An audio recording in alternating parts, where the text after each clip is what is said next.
تعرف، للأسف بحس إنه أرخص كلمة في هالزمن اللي بنعيشه حاليا هي كلمة بحبك.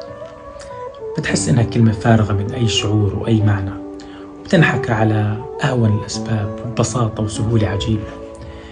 ما فيها رعشة حقيقية ولا نبضة قلب أصيلة، وصار ممكن ينتهي مفعولها بين ليلة وضحاها. للأسف صارت العلاقات سطحية، قائمة على الحاجات المؤقتة واللهفة المصطنعة، ومن السهولة تعويضها نسيان ذكرياتها، لأنها للأسف علاقات تمشاية حال وتسليك.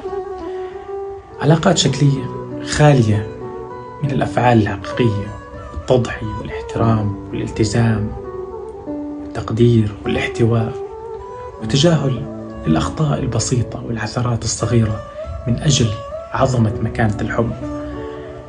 إحنا مو ورديين وحالمين أبدا، وبنعرف إنه ما عاد الحب إشي مقدس مثل أيام زمان، ولكن من حقنا ما نبخس من قيمة مشاعرنا ونرخص من قيمة عواطفنا في سوق هاي الحياة اللي صارت فيه كلمة بحبك أرخص ما في الوجود.